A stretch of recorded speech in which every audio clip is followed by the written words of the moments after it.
ከቅርብ ጊዜ ወዲህ በአንድ ጀንበር ዶክተር እየተባሉ ያሉት ሐዋርያትና ነቢያት ከዶክተሬታቸው ጀርባ ያለው ሚስጥራቸው ምንድን ነው? ትምህርቱን የት ተማሩት? ዶክተሬቱስ እውነት በደከሙበት ምርምር የተገኘ ነው ወይስ በገንዘብ የተገዛ ወረቀት? ከቅርብ ጊዜ ወዲህ በተለይም ሶሻል ሚዲያ ላይ የምናየው ትሬንድ እስኪመስል ድረስ እየተለመደ ያለ አንድ አዲስ ነገር አለ። ትናንት ሐዋርያ፣ ነቢይ ወይም ፓስተር በሚል መጠሪያ የምናውቃቸው አገልጋዮች በጥቂት ጊዜ ልዩነት ውስጥ ከፊት ለፊታቸው ዶክተር የሚል ማዕረግ ለጥፈው ብቅ እያሉ ይገኛሉ። ዶክተሬቴን ተመረኩ ብለው ፎቶና ቪዲዮ ሲፖስቱ በተደጋጋሚ አይተናቸዋል። ነቢይ ወይም ሐዋርያ የሚሉ ስሞች እያለፈባቸው ዶክተር የሚል ስያሜ ፋሽን እየሆነ ይመስላል። ነገር ግን ጥያቄው ዶክተርነት እንደ ነብይነት ወይም እንደ ሐዋርያነት በዘፈቀደ ለራስ የምትሰጠው ስም ስላልሆነ እነዚህ ሰዎች የት ሀገር በየትኛው ዩኒቨርሲቲ ገብተው ስንት ዓመት ተማሩ የሚለው ነገር ፒኤችዲ መማርና መመረቅ እንዲህ ቀላል ሆነ እንዴ እንድንል እኛን ጨምሮ ብዙዎች እያነሱ የሚገኙት ጉዳይ ነው።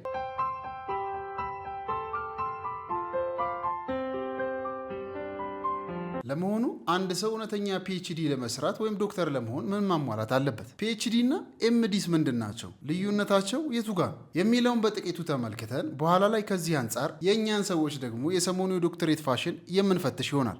መጀመሪያ ግን ነገሩን በግልጽ እንመርምረው። ፒኤችዲ ማለት በየትኛውም የትምህርት ዘርፍ ማለትም በኢንጂነሪንግ፣ በቋንቋ፣ በሳይኮሎጂ ወይም በቲዎሎጂ አንድ ሰው ለአዲስ እውቀት ወይም መፍትሄ ለዓለም ለማበርከት የሚያደርገው ከፍተኛ የአካዳሚክ ማዕረግ ነው። አንድ ሰው ፒኤችዲ ሰራ የሚባለው በመጀመሪያ ባችለርና የማስተርስ ዲግሪውን አጠናቆ ሲያበቃ ከ3 እስከ 6 ዓመታት የሚፈጅ ከባድ የምርምር ስራ ሰርቶ በዘርፉ በበሰሉ ምሁራን ወይም ደግሞ ፕሮፌሰሮች ፊት ቀርቦ ምርምሩን ተከራክሮ ሲያጸድቅ ብቻ። ይህ በደምና በላብ የሌሊት እንቅልፍን በመሰዋት የመዝናኛ ጊዜን በማጥፋት ከማህበራዊ ህይወት በመገለል አልፎም በጣም በብዙ ትጋት የሚገኝ የጥናትና የምርምር ውጤት ነው። PhD isn't just more classes or a longer version of a master's degree.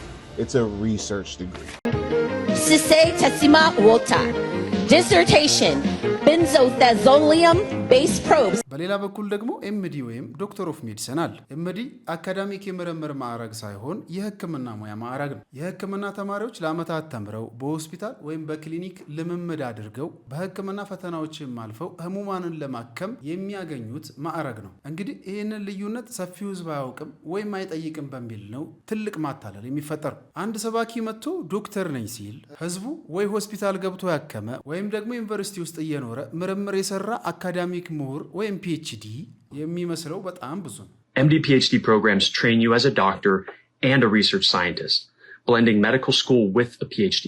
ታዲያ እነዚህ ትናንት በሐዋርያነትና በነብይነት የምናውቃቸው ሰዎች ከመሬት ተነስቶ የሚያመጡት ማዕረግ ከየት የመጣ ነው? ሰዎቹ ዶክተር ሆነን የሚሉበት አሰራር በዋናነት በ3 መንገድ ነው የሚከናወነው። የመጀመሪያው ዶክተር ኦፍ ሚኒስትሪንና ፒኤችዲን መደባለቅ።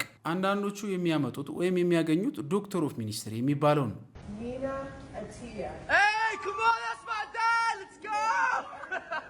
ዶክተር ኦፍ ሚኒስትሪ ለአገልጋዮች የሚሰጥ የሚያውቁትን ነገር ማጎልበቻ ማዕረግ እንጂ አካዳሚክ የምርምር ፒኤችዲ ፈጽሞ አይደለም። Madam Vice Principal, I request you confer the degree on the candidate.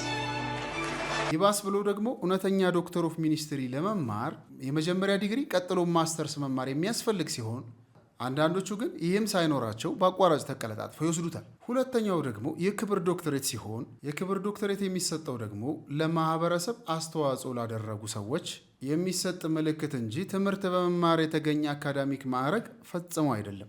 ሕጉም ቢሆን ይህንን ማዕረግ ከስም በፊት አስቀምጦ እንደ አካዳሚክ ፒኤችዲ መጠቀም ፈጽሞ የማይፈቅደው ነገር ነው። ሶስተኛው ደግሞ የዲግሪ ፋብሪካዎች ወይም ደግሞ በተለምዶ ዲፕሎማ ሚልስ ተብለው የሚጠሩት ናቸው። በውጭ ሀገራት በህጋዊ ፍቃድ ሰጪዎች እውቅና የሌላቸው ህገ ወጥ ተቋማት አሉ። እነዚህ ተቋማት ምንም አይነት ትምህርት ሳያስተምሩ በጥቂት $1000 ክፍያ ብቻ በፖስታ ወይም በኢሜይል አሊያም ደግሞ በአካል ትኬት ቆርጠው ሰውየው ያለበት ድረስ በመምጣት ዶክተሬት የሚል ሰርተፍኬት ይልካሉ ወይም ደግሞ ይሰጣሉ።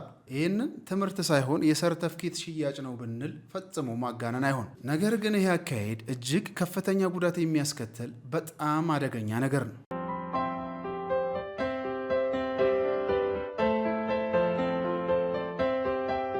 በመጀመሪያ ደረጃ እውነተኛ ምሁራንን ያዋርዳል። ለዓመታት ለፍተው ሳይተኙ አድረው ምርምር ሰርተው ፒኤችዲ የሚያገኙ እውነተኛ ምሁራንን ዋጋ በእጅጉ የሚያሳጣ ነገር ነው። በሁለተኛ ደረጃ ደግሞ የሚያገለግሉትን ምስኪን ህዝብ ማታለል ነው። መንፈሳዊ ተጽዕኖዎች በሳይንሳዊ ወይም በአካዳሚክ ማዕረግ አስደግፈው ህዝብን ለመቆጣጠር መሞከር እጅግ በጣም ትልቅ የሞራል ውድቀት ነው። አሁን ላይ አገልጋዮች በከፍተኛ ሁኔታ የማዕረግ አምልኮ ውስጥ ስለገቡ ትናንትና ለእናንተ ለእኛ ቅርብ የነበሩ ሰዎች አብረዋችሁ ይጸልዩ ወይም ይጸልዩ የነበሩ ዛሬ ለራሳቸው ከፊት ለፊት ማዕረግ ወይም የሆነ ስም የሰጠው የለጠፉ አገልጋዮች እንደ ድሮው በስማቸው እንኳን እከሌ ብላችሁ ስትጠሯቸው በእጅጉ ይቀየሟቸዋል። ፌስታል እንኳን ማንጠልጠያ ያለው እንደዚህ ለምን ትጠራኛለህ ይሏቸዋል። የማዕረግ ፍቅር ሊያሳብዳቸው የደረሱ አገልጋዮች በእኛ ዘመን በጣም ብዙ ናቸው። የመጽሐፍ ቅዱስ ክፍሎችን ሳያውቁ ነቢይ፣ የሐዋርያ ጳውሎስ መልእክቶችን ብዛት ሳያውቁ ሐዋርያ፣ የታድሱ አባቶችን በስም እንኳን ሳያውቁ መጋቢ መባል እጅግ የተለመደ ነገር ሆኗል። አንድ ሰው መንፈሳዊ መሪ ከሆነ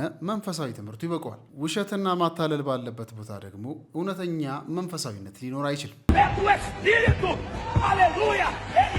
ነገሩን ከሕግ አንጻር ካየነው ደግሞ ጉዳዩ የሞራል ውድቀት ብቻ ሳይሆን በወንጀልም የሚያስጠይቅ ሆኖ እናገኘዋለን። የኢትዮጵያ የወንጀል ሕግ አንቀጽ 378፣ 379 እና 408 እንደሚለው እውቅና የሌለው ተቋም የሰጠውን ሐሰተኛ ሰርተፍኬት እንደ እውነተኛ አካዳሚክ ማስረጃ አድርጎ ማቅረብ ሰነድ ማጭበርበር ነው፣ በሕግ ያስጠይቃል ማለት ነው። ያልተማሩበትንና ያልተሰጣቸውን ማዕረግ ይዞ ሕዝብን ማታለል ደግሞ በሕግ ያስጠይቃል። በትምህርትና ስልጠና መምሪያ መሰረትም እውቅና የሌለው ሰርተፍኬት መጠቀም በሀገሪቱ ሕግ ዘንድ ምንም አይነት አካዳሚክ ዋጋ የለውም። እውቅና የሌላቸው የዲግሪ ፋብሪካዎች በወኪልነትም ሆነ በመተባበር ሰርተፍኬት መሸጥም ሆነ ማደል ደግሞ በከባድ ማታለል የሚያስቀጣ ነገር ነው። የኢትዮጵያ ወንጌል አማኞች ከዚህ በፊት በአንድ ነገር በመላው ሀገሪቱ ይታወቁ ነበር። ትምህርትን በማስፋፋት ረገድ ወንጌላውያን የማይተካ ሚና ነበራቸው። ከጫፍ ጫፍ ተከፍተው የነበሩ የሚሽነሪ ትምህርት ቤቶች ዛሬ አሉ የተባሉ ምሁራንን አፍርተዋል።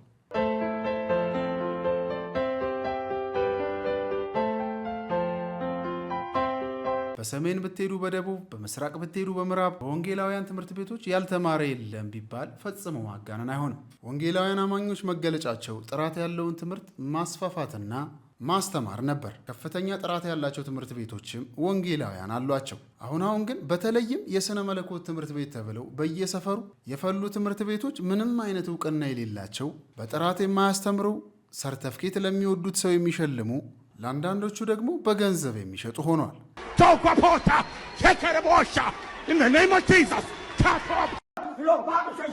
ያ ጥራት የነበረ መታወቂያችን አሁን ላይ በውድቀት እየተተካ ይገኛል ብሎ በድፍረት መናገር ይቻላል። እስኪ እናንተም በሰሞኑ የአገልጋዮች የዲግሪ ሽሚያ ወይም ደግሞ የዶክተሬት ሽሚያ ዙሪያ የተሰማችሁን በኮሜንት መስጫው ጻፉልኝ። በአንድ ጀንበር ዶክተር እየተባሉ ያሉት የቤተ ክርስቲያን መሪዎች ጉዳይን እንዴት ታዩታላችሁ?